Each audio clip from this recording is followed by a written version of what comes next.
February is here, and that means I celebrate my birthday. I made it to the big 3-0. 30 years, and I have experienced and seen so much, including TV series. I thought it would be a good idea to create my top 10 favorite TV series for the month of my birthday. So I can already hear the comments blow up on why I haven't added this title on the list. It's plain and simple. First of all, I have never seen the show or even heard of it. Number 2, it's probably not worth reviewing if I haven't even gotten very far of the show, let alone why should I continue watching something that I just don't care for. Keep in mind, this is my top 10 list, not yours, mine. You can make your own. I miss watching new TV series due to my schedule. This is why, once again, I will have to start Higurashi Go, Yashahime, and Stargirl all over again. Because 1, I lost my notes. 2, Sherlock has become such a handful. I'm not even a mom, and it's challenging. It's been quite a challenge to watch TV because Sherlock is like a semi-toddler and requires so much attention.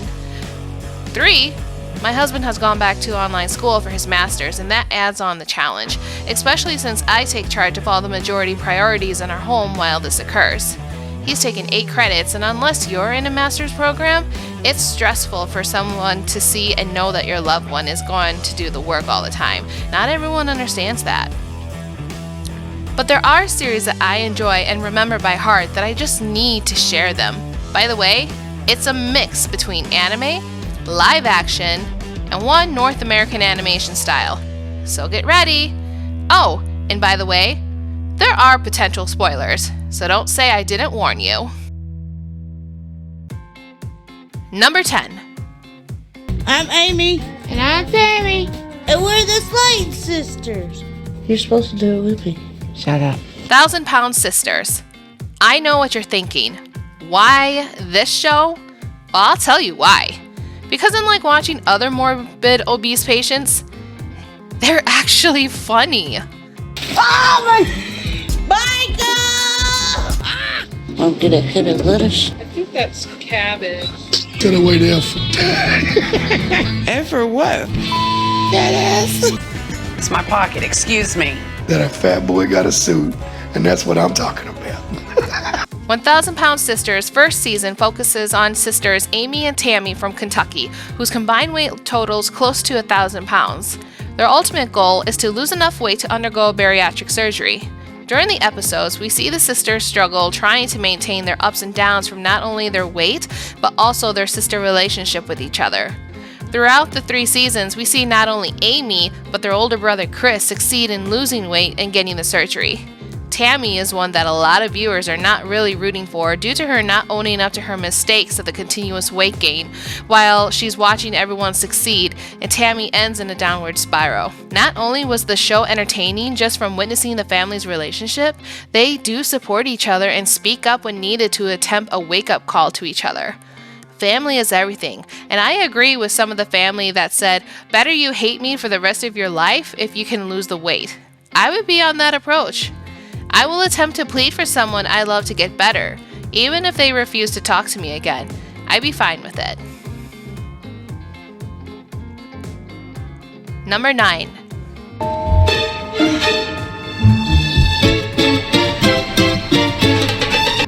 Devious Maids. A show that my mom and I actually bonded over with. It's a story about Latina maids going through the rich employer's dirty laundry, literally and metaphorically. This show lasted 4 seasons with a huge upset of season 4 cliffhanger involving Marisol's sudden disappearance. Unfortunately, we were not able to see the outcome of the kidnapping because of the series canceling due to ratings decline, which is unfortunate. I enjoy the mother-daughter relationship between Valentina and Zoila. It reminds me of me and my mom with compassion and understanding, especially when we don't get each other sometimes. Unfortunately, Valentina made a departure to attend fashion school with her boyfriend, whose mother is Zoila's and Valentina's employer. It is funny seeing their relations and witnessing other people's views of Latina maids, who the maids backfire with their own remarks. It's quite genius, if you ask me. Keep your friends close, but your maids closer. Number 8. If you'd like, shall I take you to the place in town where wishes come true? Want to see a grown man cry? Clannad is the show for you. This show is about a student named Tomoya Okazaki who is unappreciative and discontent with his life until he meets a female student named Nagisa Furukawa. This is a sweet little anime that has uplifting moments, but there are moments that just make it feel like it kicked me in the teeth, especially the third to the last episode during the school play. I felt like Nagisa in that moment and I just bawled like a little baby. I feel like that this is what the show is known for, kicking people right in the feels. Even my husband in a certain area where we were focusing on Kotomi Ichinose story because he can relate too. Nope. I'm just not gonna go there today. Nope. The animation is just so beautiful and I love the students' relationship with each other. After a certain episode arc ends, we move on to a new arc with its uplifting music and quirkiness of the characters. I think my favorite character has to be Tomoyo. I love just how she beats the crap out of Tomoya's friend. The actors, I feel, have put in so much heart into the series. I feel like everyone is somehow related to one of these characters one way or another. You will laugh, cry, and will say out loud that you can relate to some of these characters. As a sucker for cutesy, I have to add at least check out the ending with the little dango balls. The music is so childlike and innocent, almost like a little lullaby. This is a very slice of life anime that is enjoyable. I don't know about the rest of you, but I am not going to talk about season 2. Number 7.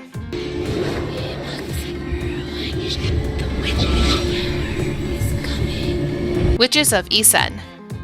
Previously a book series by Melissa de la Cruz with the same title, this series follows a mother and 2 daughters living their lives in a small seaside town. Again, like Devious Mates, my mom and I bonded over this show. It only came to my realization that after a few years that it was a book series. Unfortunately, the last season ends as a giant cliffhanger. Witches of East End share the same fate as Devious Mates. It was cancelled due to declining views on television. I did enjoy the characters as they have their own personality and the daughters Freya and Ingrid have their own specialty for powers as explained by their aunt Wendy. This show displays sex, love, mystery, crime, drama, a show that would keep you right on the edge with many plot points and surprises. Number 6. Kiss, kiss for love.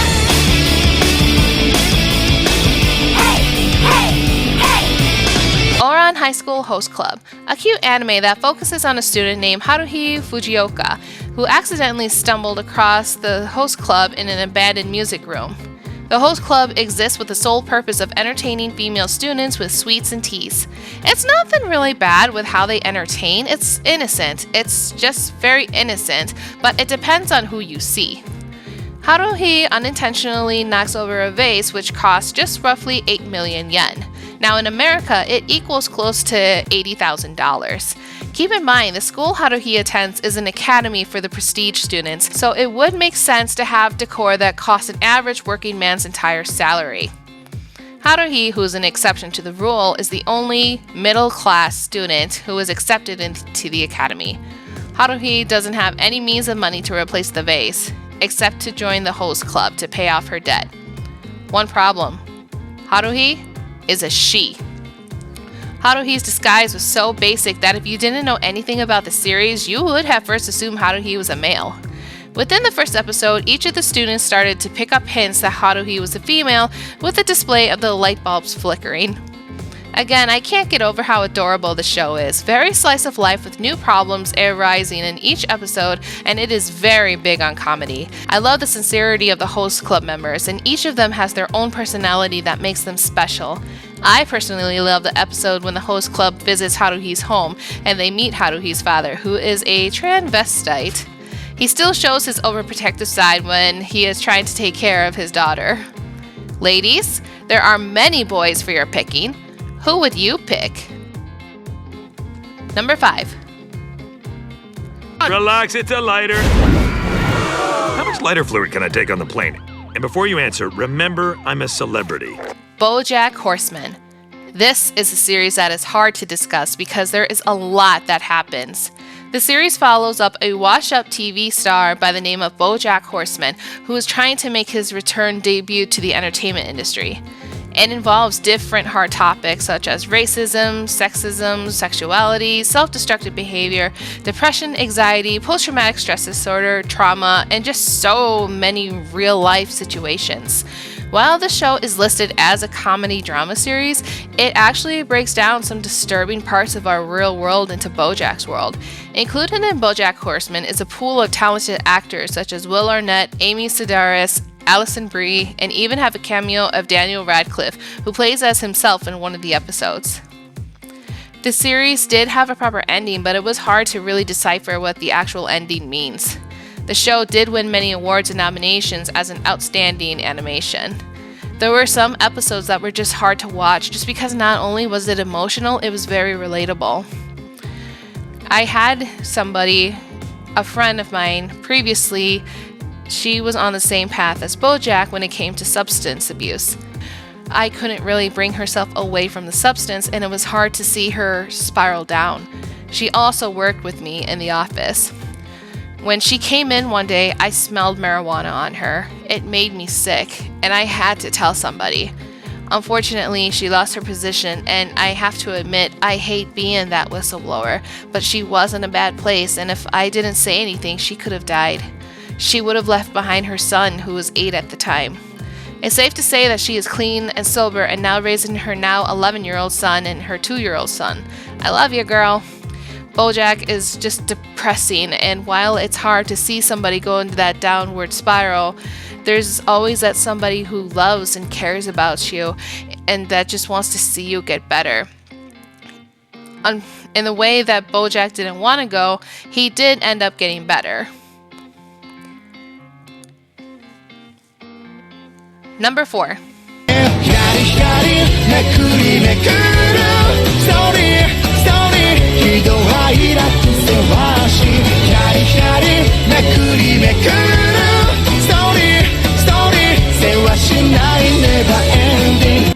Wotakoi. Love is hard for an otaku.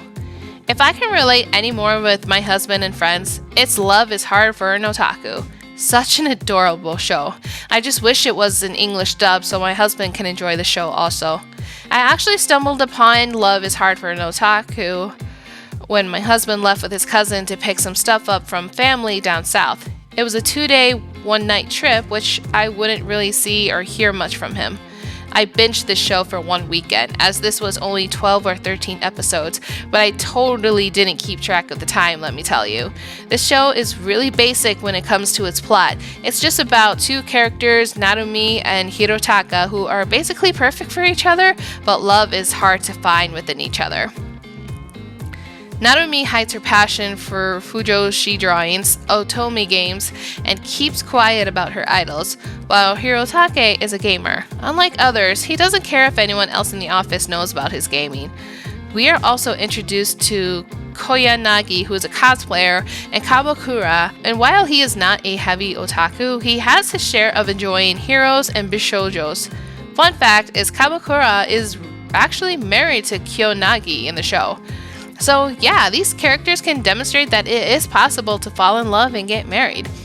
I personally enjoy this because it does relate to my husband and I. He and I are polar opposites when it comes to certain fandoms and video games, but we both share the same passion, and it's kind of nice in a way to spend time apart to do our own thing. And when we decompress at night, we talk about the findings we run into, and we actually have discussions about it. Now, not saying that we always say, okay, whatever. In conclusion, when I say my husband wants to be involved with 98% of the shows and fandoms I'm involved in, he wants to be involved with them because it's so hard for him to do it on his own. It really is adorable, and it shows that it is okay to be an adult and work a full-time job, but you can have amazing friends and lovers that share the same interests, or at least learn about each other. Who knows? Maybe the things that your friends are interested in could actually surprise you. Number 3. Here we come. It's the start of Inuyasha. Inuyasha. I previously discussed Inuyasha when I was first working on bringing Cyntillating reviews to life. The series is a personal favorite to me because it did distract me from the hard times when the 2008 recession hit. Inuyasha is about a student named Kagome Higurashi, who is a reincarnation of a priestess, Kikyo, who shot an arrow to the heart of a half-demon named Inuyasha, pinning him to a tree for 50 years. Kagome meets Inuyasha and many characters who are on a quest to find the sacred jewel shards. I didn't realize how important this show would be for me. It remains the title of feudal fairy tale. The story is definitely one we can't forget. The characters are likable. I still stand to this day that I say I resemble myself a Sango. Sango is a compassionate person who would do anything to save her friends, especially her little brother Kohaku. One resemblance I had with Sango is that she had a faithful companion named Kilala who was always by her side. I previously had a dog named Lita who was in the same sense as Kirara. She always remained by my side, and if you think you're going to lay a hand on me, trying to harm me, Lita will tell you to back off, just in the way Kilala would tell others to back off. Personally, to be told, Inuyasha is considered nostalgia to many anime fans. Those that have grown up within time, I'm sure have kids of their own now, and I'm quite interested to see how many of their kids are watching the Inuyasha show. Yes, I am aware Yashahime is out. I understand, everyone, that the second season has gotten better. I am struggling to watch the first season. I am pushed in one direction for this show. I am pushed by another direction to watch another show. I have a plan. Plus, I am waiting for a good time so I can binge the show without any consequence. Number 2. It's not just a singing competition show. The Masked Singer isn't just a whodunit. This is a who sung it. The Masked Singer, a household favorite. It's a show where viewers take a guess of which celebrity is hiding under the mask. I gotta be honest, it is nice to brainstorm with friends and family on who's behind the mask. I was able to get Danny Trejo's character right away. My dad got Chong as the pineapple. My mom, oh boy, my mom pays attention to the media, let me tell you. I'm not keeping track of the score, but she has gotten a lot of them right. It's nice to see new faces as celebrities and seasoned celebrities appear on the show. It is interesting to know who can sing and who can't. I love the overall costume designs. 2 of my top favorites are the White Rabbit and Fox. I love the asylum look on the rabbit. It reminds me of a possible concept of American McGee's Alice and what the White Rabbit could have possibly looked like. The fox has a steampunk look, and I'm just blown by the design and how it can become a vision with the animal or object. The new season is currently underway and will air in the next upcoming weeks, and I can't wait to see who's behind the new mask. Before I announce who number 1 is, here is a special honorable mention.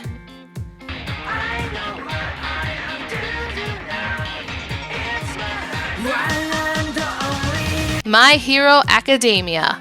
You'll think with the crazy fandom and mercs I received around Christmas time and all the other times that My Hero Academia has to be my favorite, or at least put somewhere within the top 10. It's actually not. It deserves to be in a spot on its own. I've mentioned previously that I tried to stay away from the hot pop culture media because I didn't want to be involved in the toxic fandom that still exists today. But there is a reason why it's in my life. Before my current day job, I was working in a field and industry that was a dream for me, until one day, at the beginning of the pandemic, the company decided to lay me off with no warning. They told me to apply once the position was back online, which I thought was wrong. After 2 weeks, the job was posted back online, and I tried to keep contact with HR. Another 2.5 weeks later, with no responses, I received a letter from HR thanking me for applying, but they gave the position to another internal employee. I was devastated and I felt humiliated. My husband went to retrieve my belongings and he gave me the description of who took the spot. I felt like I was betrayed. I was in a deep depression and it was hard to snap myself back out. I found another job shortly after, but after a week, they laid me and 5 other people off because there was no work for us. I dove myself into a deeper depression. I didn't want to be involved with anything or anyone. My husband brought the idea of us to watch My Hero Academia. He didn't tell me, by the way. Before I knew it, we were halfway through the first season in one day. It saved me. I enjoy the story, the characters, and the action. It just made me feel satisfied, happy, warm on the inside. Currently, season 6 is underway with a tentative release in the fall of 2022. I can't wait, and I live to see how the story is going to end. Number 1. Oh, come on, those that know me very well should know what the answer is.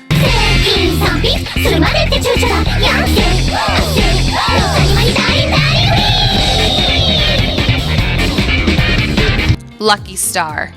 This was a show that showed me the true definition of what a spiritual animal is. Konata is my spiritual animal. If I got on a team and started playing sports, I'd miss all of my primetime anime shows. Again, this show is very basic on its plot. It portrays the lives of 4 ordinary high school girls. We are focusing on Konata Izumi, a lazy girl who is into anime and playing video games. She is a walking otaku. Then there are the twins Kagami and Tsukasa Hiragi, and Miyuki Takada, who is the smartest student at the top of the class. When I say that's the story, that's really the story.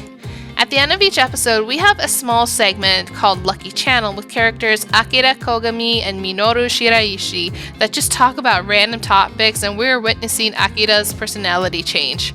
That's no exaggeration, by the way.